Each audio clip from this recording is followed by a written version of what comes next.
예, 하나님의 말씀은 마태복음 7장 7절로 12절입니다. 이 말씀을 통해서 남을 대접하라, 즉 이웃을 대접하라, 또 어떻게 보면은 자기를 사랑하듯 이웃을 사랑하라는 자애적 에린의 신앙을 갖기 위한 은혜의 시간이 되기를 바라면서 말씀을 나누도록 하겠습니다.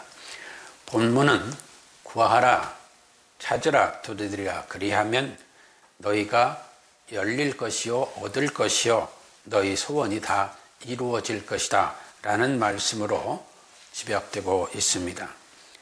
그런데 말입니다, 우리가 본문을 잘 살펴보게 되면은 이 본문의 말씀이 우리의 소원을 성취하고 만사를 형통하게 하는 그런 말씀이요, 그런 기도를 요청하는 것일까 하는 데 대하여는 의문을 갖게 합니다.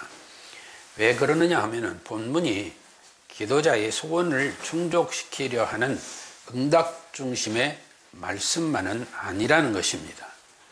본문의 기도의 방향이 만사 형통, 즉 응답받기를 위한 그러한 기도의 방향성을 제시한다면 우리는 약간 이렇게 고개를 갸우뚱할 수도 있습니다.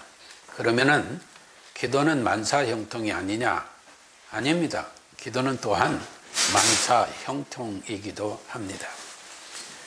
왜 그렇게 기도가 만사 형통이라고 말할 수 있겠느냐 하면은 자기 욕구를 충족하기 위한 우상숭배적 기도가 만사 형통한다는 것이 아니라 오늘 본문이 구하라 주실 것이요 찾으라 두드리라는 말씀이 무엇을 말씀하고 있는가를 잘 깨닫게 되면은 그 의미를 알게 됩니다. 곧 이 기도가 만사 형통이 되겠구나 하는 것을 알게 된다는 것입니다. 다시 말하면 인간들은 욕망을 충족하는 기도를 원하기도 하고 본문 같은 내용을 그러한 인간이 이 욕망을 충족하기 위한 말씀으로 생각하는 경우도 있습니다. 그러나 오늘 본문의 말씀은 하나님과 사람과의 관계, 사람과 사람과의 관계를 목적으로 하는 기도라는 것을 우리는 알아야 됩니다. 그러므로 결론부터 말하자면 오늘 본문 12절에 남에게 대접을 받고자 하는 대로 너희도 남을 대접하라. 이것이 율법이요 선지자니라 라는 말씀에서 우리는 그 답을 얻을 수가 있습니다. 성자 하나님 곧 예수 그리스도께서 인성을 취하시고 이 땅에 오신 목적 중 핵심은 바로 하나님 사랑과 이웃 사랑을 우리에게 보여주시고 가르치시고 가능케 하시기 위하여 오셨다는 사실을 우리는 알아야 합니다. 그러므로 성경은 우상숭배적 기도를 경계한다는 점입니다. 기도를 내가 원하는 것을 얻기 위한 수단으로만 알면 하나님은 어느새 우리의 욕망을 이루기 위한 도구가 되어져 버립니다. 내가 원하는 대로 해주세요. 내 계획대로 이루게 해주세요. 이런 기도는 결국 하나님을 내 뜻을 이루는 존재로 만들어 버릴 수 있다는 것입니다. 이는 결국 하나님을 주인으로 섬기는 것이 아니라 나를 주인으로 삼고 하나님을 이용하게 된다는 것입니다. 그러므로 형식은 기도지만 실상은 자기를 우상화한 태도가 되어버립니다. 하나님이 내 뜻을 따르기를 바라게 될 때 우리는 더 이상 하나님을 섬기는 것이 아니라 내 욕망이라는 우상을 섬기고 있는 것임을 알아야 합니다. 하나님은 인간의 정욕적 목적을 위한 기도에 응답하지 않으십니다. 그러므로 야고보서 4장 3절은 구하여도 받지 못함은 정욕으로 쓰려고 잘못 구함이라 했습니다. 이방인들의 기도는 형식과 자기 중심적 열심에 불과했고 하나님과의 인격적 교제가 없었습니다.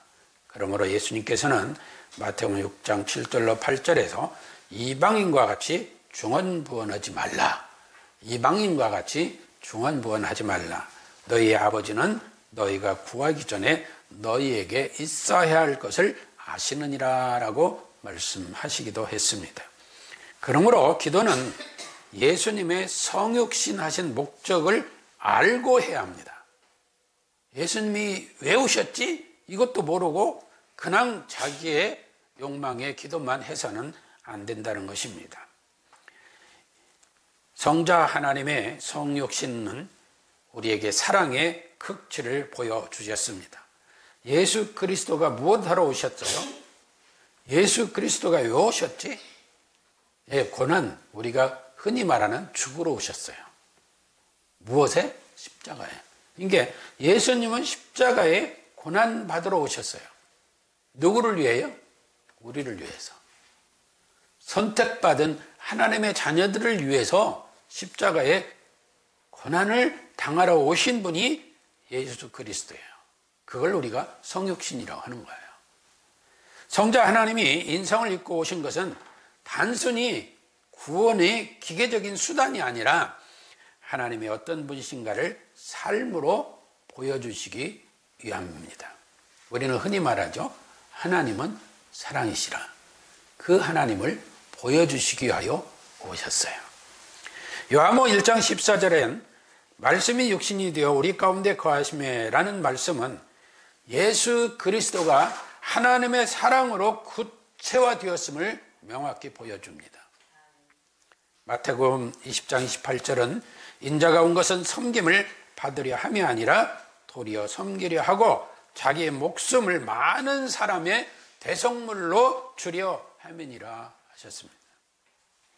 예수 그리스도는 하나님 아버지를 신뢰하고 인간을 긍휼히 여기시며 사랑하셨고 그 사랑을 십자가의 고난으로 완성하셨습니다. 마태복음 22장 37절로 40절에 보면 예수께서 가라사대 내 마음을 다하고 목숨을 다하고 뜻을 다하여 주 너희 하나님을 사랑하라 하셨으니 이것이 크고 첫째 되는 계명이요 둘째는 그와 같으니 내 이웃을 내 몸과 같이 사랑하라 하셨으니 이 두 계명이 온 율법과 선지자의 강령이니라. 오늘 본문의 기도에 대한 말씀 중에 내가 남에게 대접을 받고자 하는 대로 남을 대접하라는 것은 바로 오늘 본문 중에 39절에 둘째는 그와 같으니 내 이웃을 내 몸과 같이 사랑하라 하셨다는 말씀의 일환입니다. 이 두 계명은 예수님의 모든 가르침 곧 하나님의 뜻을 요약한 것입니다. 그래서 이 12절에 남에게 대접을 받고 싶은 대로 너희도 남을 대접하라. 이것이 율법이요 선지자니라 라고 말씀하신 것입니다. 즉 기도가 지향해야 할 목적은 하나님 사랑과 이웃 사랑입니다. 그 사랑을 실천하기 위한 힘과 지혜를 구하는 것이 참된 기도다라고 말씀하시는 거예요. 예수님은 기도를 통해 하나님의 선하심을 신뢰하였고 그 받은 사랑이 이웃을 향한다는 것을 보여주셨습니다. 이것이 바로 예수님의 성육신하신 목적이기도 합니다. 예수님께서 친히 그 삶을 우리에게 보여주셨고 그 길을 우리도 따르도록 부르셨다는 것입니다. 그러므로 예수님은 하나님 사랑과 이웃 사랑의 본이 되셨다 하는 것입니다. 본문의 기도에 대한 말씀은 전적으로 이타성을 강조합니다. 오늘 본문 말씀을 우리가 잘못 오해하게 되면 모두가 자기 중심이요 자기 욕구, 욕망을 구하면 하나님께서 응답하신다는 것으로 생각하기 쉽습니다만은 그보다는 오히려 12절의 말씀에서 정리하시는 것 같이 이타성을 강조하고 있다는 것입니다. 하나님의 사랑은 겟셋마나에서 내 뜻이 아니라 아버지의 뜻대로라고 기도하셨습니다. 즉 예수님이 십자가에 죽으시기 전에 겟셋마나에서 기도를 하면서 얼마나 고통스러운 땀방울이 핏방울이 되었다고 그랬습니다. 그 정도로 고뇌와 고통의 기도를 하신 것이에요. 그러면서도 예수님은 이걸 면하게 하시옵소서라고 하지 아니하고 뭐라고 해요? 내 뜻이 아니라 아버지 뜻대로. 이것이야말로 예수 그리스도께서 하나님 아버지께 순종이 무엇인가 하는 걸 기도로 보여주시며 우리에게 제시해 주시는 것입니다. 또한 이웃사랑은 자신을 버려 선택된 자들을 위해 십자가 고난으로 보여주셨어요. 이웃사랑은 이런 것이다. 내가 너희를 구원하여, 다시 말하면 죄사함 받고 구원에 받아 하나님의 자녀로 살게 하기 위하여 그 사랑을 위해 내가 십자가에 죽노라. 그거 말씀하시는 거예요. 그러니까 십자가의 고난이야말로 이웃사랑의 극치를 보여주신 거예요. 이와 같이 예수님은 단지 말씀만 하신 것이 아니라 그 말씀대로 사셨고 죽으셨고 부활하셨습니다. 그러므로 야고보서 기자는 2장 8절 이하에 이렇게 기록합니다. 너희가 만일 경에 기록한 대로 내 이웃 사랑하기를 내 몸과 같이 하라 하신 최고한 법을 지키면 잘하는 것이거니와 만일 너희가 외모로 사람을 취하면 죄를 짓는 것이다. 외모로 사람을 대하고 사람을 취하면 그 죄 짓는 것이야. 율법이 너희를 범죄자로 정하리라 했습니다. 그런 삶이, 그런 기도가 율법은 너희에게 죄로 정하고 있어.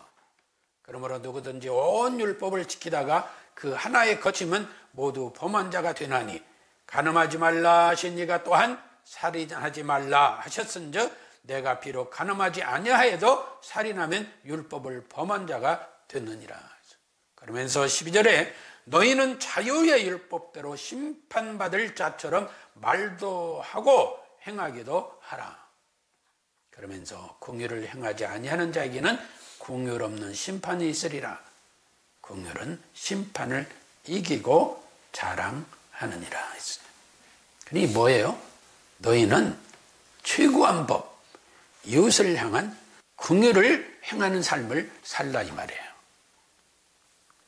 예수님은 철저하게 순종의 기도를 하셨습니다.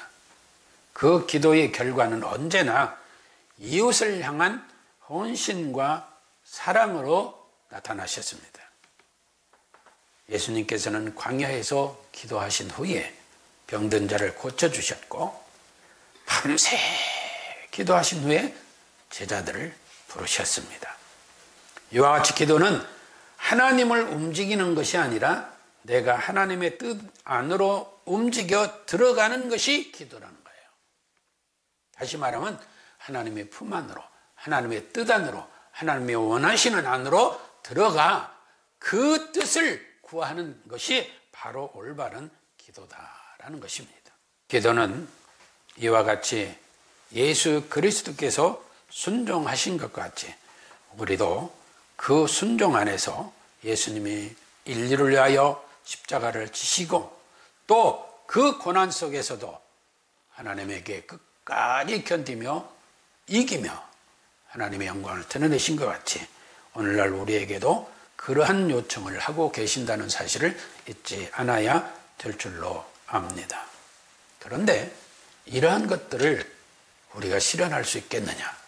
그래서 예수님은 보혜사 성령을 보내주셨습니다. 그리고 보혜사 성령이 너희를 도울 거고 너희에게 모든 참된 것을 알게 하리라 하셨습니다. 그러므로 우리는 기도할 때에 성령 하나님의 도움을 받아야 합니다. 기도는 내 의지가 아니라 성령님의 도우심을 구하며 하나님의 뜻을 분별하면서 드리는 기도가 바른 기도라는 거예요. 기도는 내 뜻을 관철시키는 것이 아니라 하나님의 뜻에 순복하는 것이라고 할 때 우리는 성령님의 인도와 도움을 받아야 된다는 것입니다. 로마서 8장 16절은 우리가 마땅히 빌 바를 알지 못하나니 성령이 우리를 위하여 친히 간구하시느니라. 그러니까 우리가 구할 것을 알지 못할 때도 성령 하나님께서 친히 하시고 우리로 구할 바를 알게 하시고 성령이 그로 인하여 구하신다는 거예요. 예수 그리스도 안에서 성령님이 도움이 없이 자기 의지만으로는 경천 에린에 의한 자의적 에린의 기도를 할 수 없습니다. 요한복음 13장 34절은 내가 너희를 사랑한 것 같이 너희도 서로 사랑하라 했으며, 15장 12절은 내 계명은 곧 내가 너희를 사랑한 것 같이 너희도 서로 사랑하라 하는 이것이니라 했습니다. 그런가 하면 로마서 5장 5절은 하나님의 사랑이 우리 마음에 성령으로 말미암아 부은 바 되었느니라 했습니다. 기도는 하나님과의 대화입니다. 마치 사랑하는 사람하고 시간을 보내면서 소통하듯, 여러분 사랑하는 연인들 보면은 서로 얘기하면 밤을 새는 줄도 모르고 얘기하잖아요.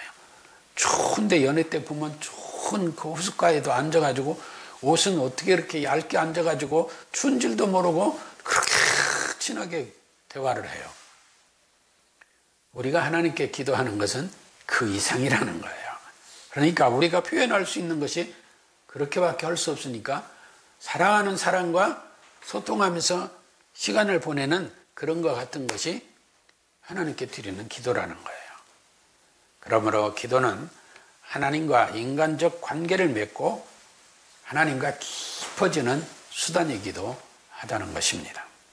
그래서 예수님은 주기도문에서 뜻이 하늘에서 이루어진 것 같이 땅에서도 이루어지다라고 우리에게 가르쳐 주신 것입니다. 그러므로 마태복음 6장 33절에서 너희는 먼저 그의 나라와 그의 의를 구하라.